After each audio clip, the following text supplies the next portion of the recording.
Welcome to Inside Athletic Training, a podcast from the Professional Baseball Athletic Trainers Society, where Major League and Minor League athletic trainers share insight into athletic training at the highest level.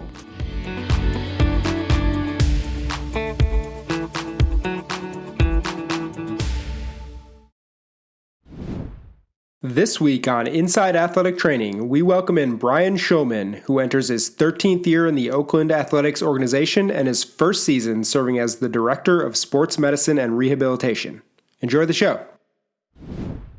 Brian, welcome to Inside Athletic Training. We're thrilled to have you on the show for our 14th episode. We like to start each episode by asking our guests to share some information with the listeners about the Professional Baseball Athletic Trainers Society, also known as PBATS, and also what the society means to you in your career. Yeah, thanks, Sam. I really appreciate it and honored to have a chance to talk. I'm sure as we'll talk about later, my career path is a little unconventional. And so it's always kind of honored and special to get a chance to talk about it and for people to understand. But, PBATS for me really means, what our other guests have talked about, really education, collaboration. And for me, personally, it was an opportunity. I was a PBATS intern with the Dodgers in 2000 with Stan Johnson and Matt Wilson and physical therapist Pat Screener. I was in between my junior and senior year in college, and it was really then I was a student athletic trainer, and it was then where I kind of really started to dive in, and PBATS presented that opportunity. I learned and I attended several PBATS education courses. I met Dr. Yoakum through some former colleagues, and eventually I was offered to speak at one of the PBATS courses. Even it was before I was even affiliated with the Major League organization. So that education and opportunity, that's really what it means to me. Yeah, and we'll get into your career, and everything you've done to this point. But first, you're currently in your first year as a Director of Sports Medicine and Rehab with the Oakland A's organization. And like I said, we'll jump into details there in a bit, but I want to hear more from you about your background and what paths have led you to where you are today. So let's take it back way to the beginning. Let the listeners know where you're from. Were you an athlete growing up? And also where you found your passion for athletic training? So I'm from Los Angeles, from the San Fernando Valley, just outside of Los Angeles, about 15 minutes from there. Was I an athlete? I would say I was athletic. I played baseball. I was very passionate about playing baseball. I grew up also unconventionally playing hockey in Los Angeles. But it was baseball where I tore my ACL. I went through rehab. So I kind of got an idea of what that was going to be like. But really interestingly, I knew about athletic training from a very, very young age. My dad was actually a student athletic trainer in high school in Southfield, Michigan. And then when he was at Eastern Michigan, he used to always talk about the original Kramer courses he went to. So I knew about the profession. He talks about a time when he was an intern actually with the LA Rams back in the 70s. And, without going into too many specifics, but I think, the things that were going on in the NFL at that time with the drugs of abuse or performance enhancing drugs that were kind of running rampant, kind of steered him off and he went into a different form of healthcare management. So I knew about it after I tore my ACL. Like I said, I went through the rehab process and I loved it. I went to UC Santa Barbara, and I attempted to walk onto the baseball team, and that just really didn't work out after about a week. But I gravitated to the ATC there, and whose name was Chris Ritter, who he and the head trainer Leroy Hugh became tremendous mentors for me. And then I just kind of became a training room rat. They wound up giving me a key because I was just always there. I would, show up at 6:30 in the morning in full towels and get the training room ready before I would go to class and then come back. So, I just kind of went all in. So it was a special place for me at Santa Barbara. It was a different opportunity through the internship program that doesn't exist anymore. So you really had to kind of put in what you wanted to get out. And it's kind of where I got started. Yeah, it's really interesting. We talked to so many people, so many of your colleagues and PBATS members, and a lot of them, mid-level athletes like most of us, and that dream dies for everybody at some point. But the injuries suffered by a lot of you and your colleagues really kind of led you to your interest in athletic training, which is super interesting. Now, fast forward quite a bit. You're in your 13th year with the A's organization. You've definitely been in some hugely important roles in the game. Let's talk a bit about what it's like getting into the world of Major League Baseball athletic training. Want to hear more from you about your path, and also where you broke into the game, where you got your start. Well, like I mentioned, I got my start as a PBATS intern. And I chose, after that internship, we kind of talked about Matt Wilson and Stan Johnson and I kind of talked about, hey, maybe you should think about going out to Vero Beach and taking a rookie ball job. But I kind of, education is big for me, and I wanted to get my master's degree. So I took a GA position at Fresno State, and I worked football and baseball. I really wanted to take a position where I had football experience. UC Santa Barbara hasn't had a football team since 1992, and I was not there for that. So, to be a well-rounded athletic trainer, I wanted to get as much experience as I could. So I worked there for 2 years, got a graduate position there. And I was actually offered from another organization to take a short season rookie ball team in the Pioneer League in the middle of my GA position. But like I said, I was committed, and I didn't want to leave. But like I said, I was very passionate about my education. I wanted to finish my GA position. And after then, as much as I love baseball, my wife now, who was my fiance then, we were going to get married. And, a family was important to us, and working in minor league baseball just didn't seem to work for our paths. And I really enjoyed working football. And so I applied for a season-long internship with every single NFL team. And I sent emails, or actually hard copy letters back then, probably, twice to each team. And I was fortunate enough to have a couple offers, and I took a position with the San Francisco 49ers, and I was there for a year, actually a little bit shorter than a year, and we can talk about that later. But it was a tremendous experience. Like I said, my wife and we were about to get married, needed a job. When the 49ers were like, hey, we can't pay you for a couple months, but, we want you to come back. And I was fortunate enough to land a 3-month position at UC Berkeley, taking care of men's basketball and some other sports for those 3 months. And the plan was to go back to the 49ers and continue working there. But my wife and I just didn't want to run the risk of this happening again as we were starting our family. And coincidentally, Cal offered a full-time position where I would take care of the baseball team and men's and women's swimming and diving and men's water polo. And eventually I did some work with the women's soccer team. And eventually I became the director of rehabilitation for all of the Olympic sports. So that's where I was. And one day in November of 2010, David Forrest, our general manager with the Oakland A's now, called and said he wanted to interview me for a position. And I have no idea to this day, really, how my name got to him. I've never really asked. I have my suspicions, but I interviewed. We worked out a position that didn't exist at the time, and I went straight to the major leagues. So I'm one of the few who never worked in the minor leagues.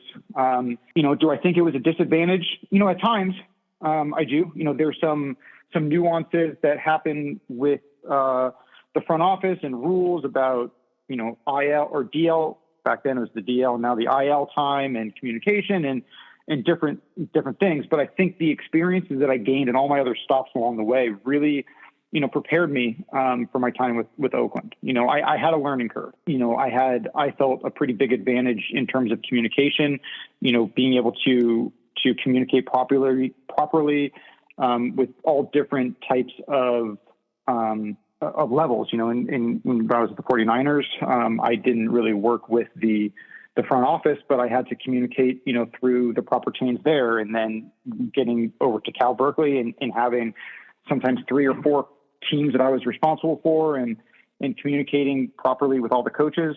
So they knew what was going on. And, you have parents you have to deal with as well, and doctors. So I really had to grow that way. And, I think that's one of the biggest challenges some of our younger ATCs out there face. And it's not just in baseball, but is the inability to communicate properly. So that was kind of how I got there, and I guess where I am now. So, I've been with Oakland in the big leagues since 2011, and very grateful since.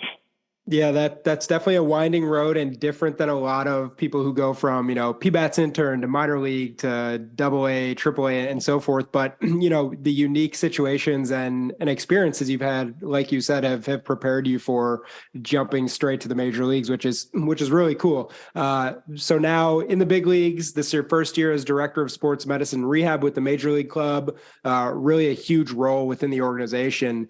So we'll touch on that a bit. I know you were the assistant athletic trainer under Nick Paparesta, who has moved on to the Minnesota Twins. Judging over the last few years compared to now, are things much different this year, whether it's day-to-day versus the position you were in the last couple of years under Nick?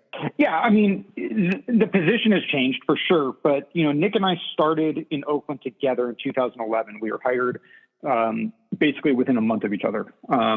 He was hired first, and then I was brought on, so under, his leadership, for the 12 years previously, we worked together to grow the medical department to where it is now, to where it is when I took over the leadership this past November.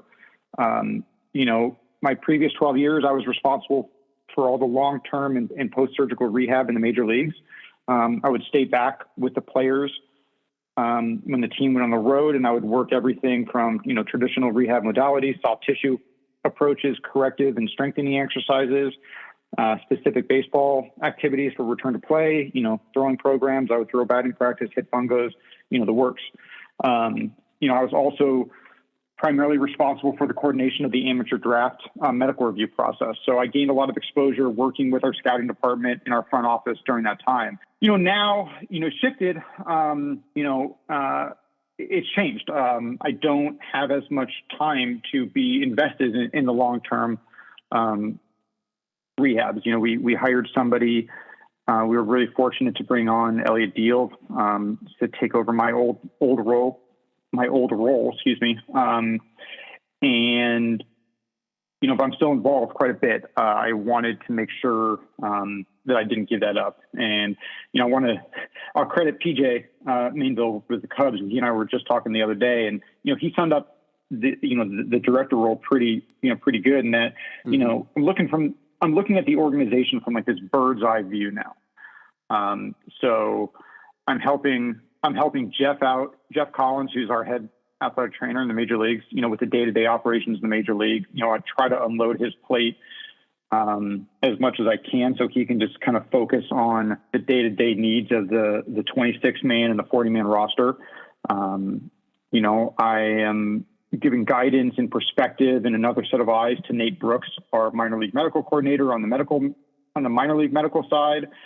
I've also been heavily involved in growing our sports science department, and what we're going to do with that and the thought processes, and making sure that all parties, from player development to sports science to athletic training to strength and conditioning, that all our parties are in kind of constant communication. So it's with all that being said, it is tough to keep my hands dirty, if you will, but I try to make sure I do that as much as I can, because I'd be remiss to say if that's not important to me. Mm-hmm.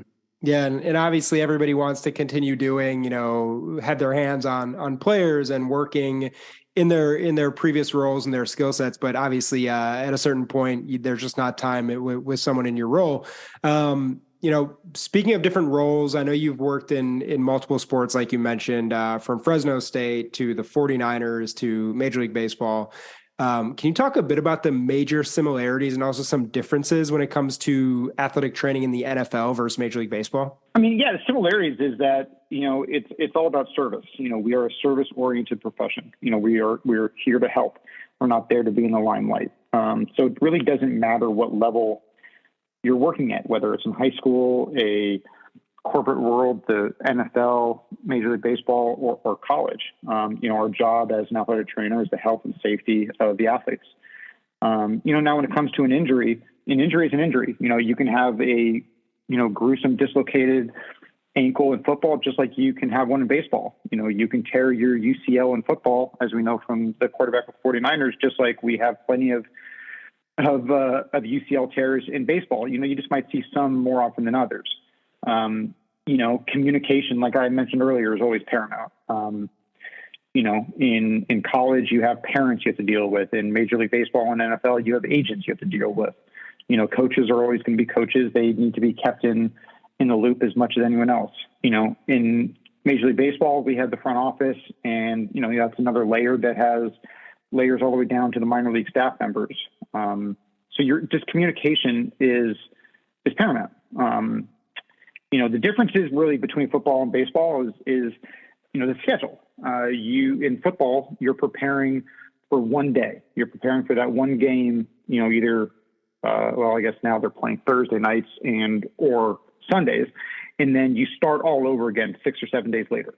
So you're kind of like a MASH, an Army MASH unit is just putting the pieces back together, getting them ready to compete again. Baseball, obviously the schedule is a little bit different, dramatically. It's more of a chronic situation where we play every day, and we need to, get the body, the mindset and the approach has to be a little different because we've got to keep the body prepared to play every day. Yeah, it's interesting to hear the differences and similarities, as you know so well, both sides of it, as working in both leagues. You've spent a ton of time in the Bay Area, like you mentioned a couple of times with the 49ers, more than a decade in Oakland with the A's. And with so many professional sports teams nearby in the area, which I find really interesting, wondering if you have any communication with athletic trainers across different sports leagues, for example, those who work with the 49ers or even, down the road, Dave Greshner, Anthony Reyes with the Giants. Yeah. I've developed a pretty close relationship with Anthony in San Francisco. And Dave, we have some mutual friends and we, we'll talk shop quite a bit. Ray Tufts, who's the head athletic trainer with the San Jose Sharks, he comes from the same family tree as I do, the same athletic training family tree with the 40. He used to work for the 49ers and previously worked for Lindsey McLean, who I had the privilege of working under, who was the head athletic trainer for the 49ers for 20, 30 years, I think. The guys who were at the 49ers are no longer there, but because of them, I've developed relationships with guys who are still there. So we still know a lot of the same people. Drew Yoder with the Warriors, we used to share a parking lot and we were neighbors in Oakland before they moved away. Mm-hmm. But we would, if we needed a consult or if we needed, recommendations for a local, orthotist who we didn't have, or we need to find someone else. I had Drew and I have a good relationship where we could call each other and pick each other's brains. So, it's hard to find time to go out there and spend time with them, but, I feel everyone's open for a phone call and we're, like I said, athletic trainers are we're the special breed. Everyone's there to do the same thing. So you kind of all have the same mindset and willing to help. And you've worked with some awesome athletic trainers, like you mentioned, from the 49ers to in college to, Nick Paparesta and many people in Oakland through your time there. Really great people. When you were breaking into the game, I'd love to know who were some of the role models you looked up to in the field of athletic training? Yeah, it's kind of a list. And I think about this all the time. And I try to think about different levels where I was at. Like I mentioned, Leroy Hugh and Chris Ritter at UCSB, they really first introduced me to athletic training. Paul Schechter, who has passed away a couple of years ago, unfortunately, at Fresno State, he taught me the mindset that we are in a service-oriented profession, that we are here to help. Miguel Rueda, who was my head trainer at Fresno State and is now I believe he's the director of sports medicine and assistant athletic director at University of Colorado. He taught me how to be a family man as well as a dedicated professional. Is that, you could spend time with your family as well. Two of my biggest mentors, Todd Lazenby and Jeff Tanaka, who I was at the 49ers with. Todd is just an amazing clinician and skills he taught me something like 20 years ago, I still use daily. Jeff Tanaka, besides being a close friend, taught me how important relationships are, how you had to be there for the athlete, but still hold your ground to kind of know not to know, but to do what's right for the athlete, even if they didn't want to hear it. Nick Folker, who is a strength coach at Cal Berkeley and a former Olympic swimmer for South Africa, really pushed outside thinking on how to train athletes and how to get outside of the book. And, he and I work together with the aquatics quite a bit, but there's a lot of things that transition to baseball. And our conversations over the years have meant the world to me. Doctors Mark Safran and Will Workman are two physicians who I've worked with. Dr. Workman is our team physician, and I've worked with him for close to 17, 18 years, even before I was with the 49, or before I was with Oakland. And both of them, Dr. Safran's at Stanford now, but they invited me in. They didn't think they were above an athletic trainer. They come from the mold of the Dr. Lou Yoakams of the world, and both knew him very, very well. And, they encouraged me to watch and learn from surgeries and foster, collaborative thinking all the time. And I owe them a ton. Really in the major league game, just being able to talk to and have conversations. Walt Horn, who is the assistant athletic trainer who I worked with side by side for 5 years in Oakland before he retired, is just a special relationship. And Ben Potenziano, who I've known for years, we kind of knew each other from Jeff Tanaka with the 49ers and when he was with the Giants. And then we were actually fortunate enough to work together for 1 year during the COVID year. But those two guys really stand out as guys who I could always go to and talk to. Yeah, and clearly you've received some great advice from pros like Walt Horn, who one of the nicest guys alive, and Ben Potenziano, who we actually had on for our first episode, one of the most passionate human beings you'll ever meet. Just great people. But now, Brian, his roles have reversed. You're extremely well established in the game, such a huge role with the Oakland Athletics. I'm wondering, what advice would you give to college students or younger professionals who are looking to get into athletic training in professional baseball, whether that's a skill or a personality trait, anything that you would provide as advice for them? Yeah, biggest thing is the eagerness to learn. I mentioned, I became a certified athletic trainer through the internship route, and that's no longer, part of the NEPA standards. You have to go to a curriculum-based program and actually to an entry-level master's degree program now. But I think, the internship route was so invaluable to me, but the students now, they've got to get out of the books and they've got to get their hands dirty and they've got to be willing to work and they've got to be willing to learn outside of what the book says. There are so many continuing education courses that are invaluable to grow. Just because you graduate with a master's in athletic training doesn't mean you're ready to work, or it doesn't mean that you know everything. You're ready to work, but there are so many other courses that aren't even taught in athletic training or physical therapy or acupuncture. That they're on top of those immediate degrees.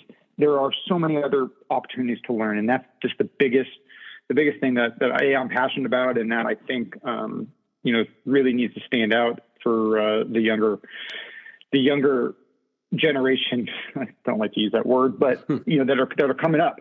To get into professional baseball, is just grind. Is just to grind on the emails that you're going to send. And if you're going to piss somebody off, you're going to piss somebody off by getting 10 emails from them. But you're going to get that one person that says yes. I chased Paul Schechter around, who is the former head athletic trainer at Fresno State, around the a conference for the Far West Athletic Trainers Society in 1999 or 2000, trying just to talk to him so he knew who I was when I applied.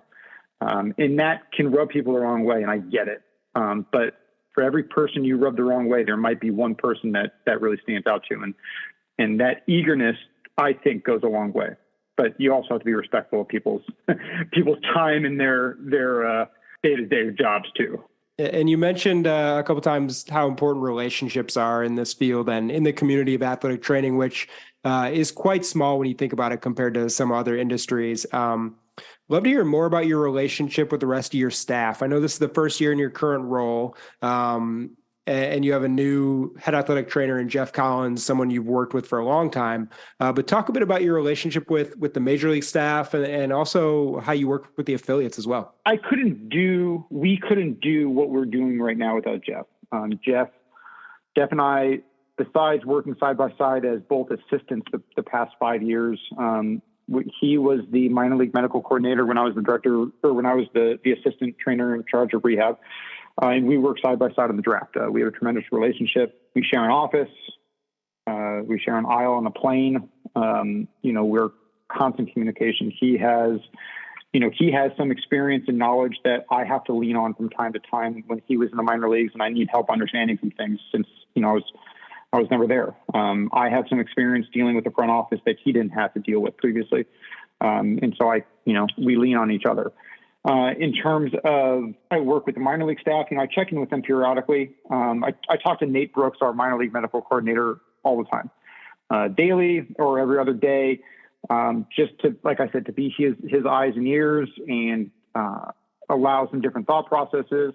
The minor league guys and ladies, I try to let them have their space and allow Nate to continue his leadership over them. But I like to check in with them. I like them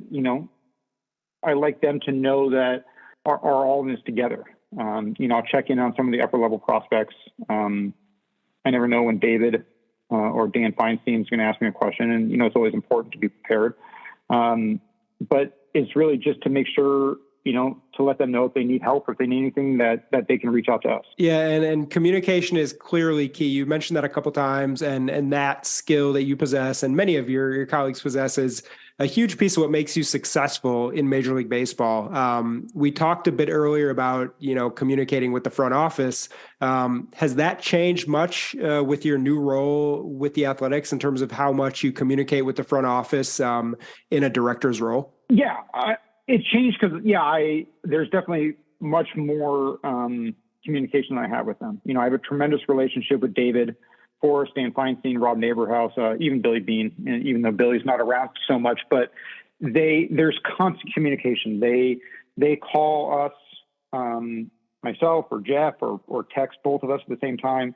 And, I feel like they have the respect. They have the respect for what we do, and they allow us to do our jobs.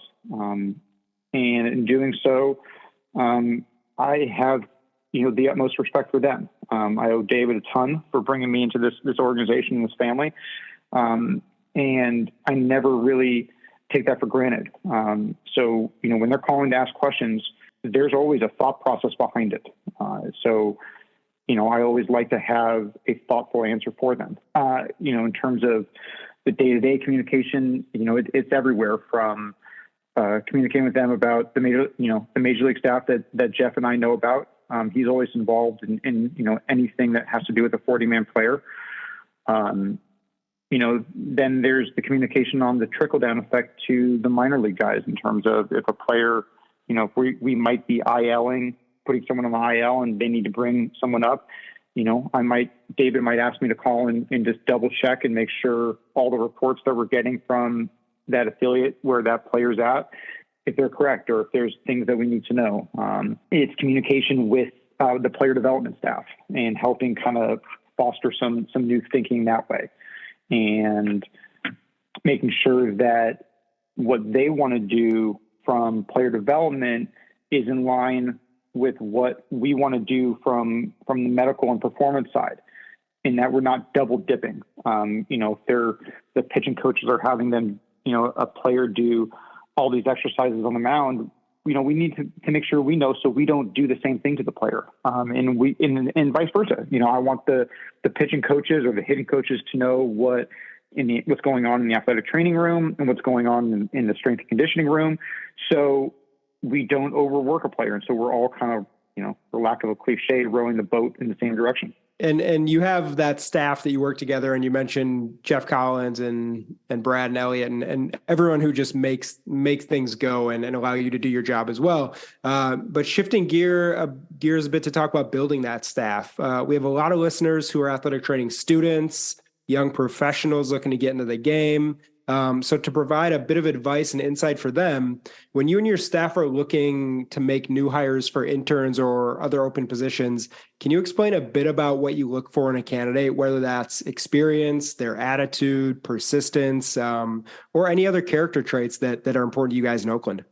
Yeah, I think, experience is one thing, and some of it has to do with what position we're trying to fill. Work ethic is a major thing. Communication, and I harp on that, is huge. Communication, and I say this all the time to people who we may interview for a position, and that, communication is an art form. At this level, we all know how to evaluate an injury. An ankle sprain is going to be an ankle sprain. A shoulder, there's some nuances to different injuries, but we know if it's a shoulder injury, what it is. But it's the ability on how you handle to communicate that injury and that information to the group. You've got to involve the coaching staff, the strength and conditioning staff, the other athletic trainers, player development, front office, in how to get your message across the most effective and the most expeditious way. You can't sit on something because that might have a trickle down effect. Say, the athletic trainers want to, oh no, I can handle this myself. I can handle myself. And the next thing you know, you can't. And that just affected someone else down the line. So communication is a huge thing that we look for, and knowing how to work together as a team is something else that we really look for in the Oakland Athletics. And speaking of your career with the Athletics, again, we've touched on a lot of different roles you've had and roles you've played for the organization, all very impressive. One honor specifically that I'd like to hear more about is in 2019, you were part of the Major League Baseball Athletic Training Staff of the Year, recognized by PBATS, obviously with Nick Paparesta leading the staff there as head athletic trainer. Can you talk a bit about that year and really what made that so special for you, Nick, and the rest of the staff? I don't think there was really anything special that happened that year. It wasn't like an injury that we worked really, a weird injury that we worked really hard to get someone back on, or had a massive situation that I can remember. Unfortunately, the years are running together, but just getting that award it was truly an honor to be recognized by the peers, and it really meant a lot to me. It meant a lot to me that Walt Horn, who had previously retired 2 years earlier, or 3 years earlier, drove in from Arizona to San Diego because a little birdie had told him that we were going to win the award. And he was there to congratulate us. When I saw him, I thought something was a little weird that day, but with Walt, you never know. Like you said, he's just one of the nicest, most genuine people. And he loves relationships, and he was just there to say hi to people, I thought. But it was a special year in terms of, we had a core group of players at that time who had kind of come up through the organization, and we all came together, and we had a fun run throughout that year. But, like I said, it's just an honor to be recognized by our peers. And I know, those peers and your staff, getting credit and honors from them is hugely important to all professionals. Every day you're surrounded by an amazing staff in Oakland, Jeff Collins, Brad, Elliot, so many more people you mentioned.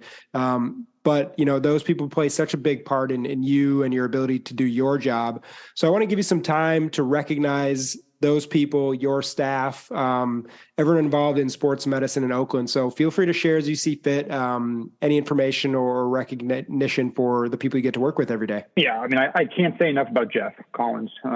We've been through thick and thin together. When Nick left last year, Jeff and I, as the positions were changing, we're on the phone multiple times a day. I think both of our wives were sick of the other one calling each other. But we were just we were in it together. And it just means a lot to have them, there. So someone I can lean on, vent to, and someone who can keep me grounded too, because I can go off the rails sometimes. Brad LaRosa, we were really lucky to bring him back home. Brad was someone who was in AAA with us for 12 years, I think, previously, before he left to go to the Marlins for 2 years and then back to AAA with the Padres. But Brad was someone who I really made sure I developed a really close working relationship when he was in AAA. When I started in 2011, I was new to the organization. I never spent time in the minors, and I kind of jumped him, if you will, and while he was knocking on the door in AAA. And we have a really close relationship, and it was great to be able to bring him back home. And his ability to jump right in was huge. Elliot Deal, I met Elliot at a PRI course 5 years ago when he was with the Astros organization. We stayed in touch, and I have a really good relationship with his previous head of fighter trainers, Jeremiah Randall and Paul Paquette, when he was with the Phillies. I pushed Elliot's name to interview for us, and Jeff and I met with him quite a bit, and he has been a great fit for our organization, and really looking forward to working with him, for the long haul here. Our strength and conditioning coaches, Josh Cuffey, Steve Candelaria, JD Howell in Arizona, Derek Clovis, Scott Smith, those guys really push the thought process all the time. We strive ourselves in working together. They like to ask questions. They like to, push the thought process, and it's great to have them there. Nate Brooks, our minor league medical coordinator, Javier Villeres, Brittany Bill-Lou, our minor league rehab team, their tireless work ethic to ensure the health and care of the players in Arizona and player development is incredible. Nick Volker, who's taken over the reins of the DR, and Shane Zadebiak, Dave Como in AAA, Jake Ruthier in AA, Eric Fash in High A, Noah Huff in Low A, Audie Merrick and Rachel Purcell in Arizona, and Joe Trujillo in the DR. That's our staff, and they all deserve credit because we're all one big organization. We're one big department. The majority of them, they had the opportunity to come through and work spring training with us this year. It's our goal as in leadership positions to help push them to achieve their career aspirations. So we as an organization are really fortunate to have all these people working together. Yeah, Brian, clearly you guys have an awesome staff there doing incredible things in Oakland, and it's really cool to hear you talk about everybody. We really appreciate you joining the show today. It's been great talking with you and learning more about your career. Definitely very valuable insights for our listeners. To wrap up today's episode, we're going to finish with a quick Q&A segment that we call Extra Bases. So I'm going to ask you 4 quick questions and let you share some insight into you personally and your favorite things about athletic training in baseball. So we'll start off at first base. What is your favorite athletic training room to work in the big leagues? All right, everyone's going to laugh at this, but for me, it's Oakland. It's for those who are not privileged, the Oakland Athletic Training Room and visiting training room is not glorious, but it's home.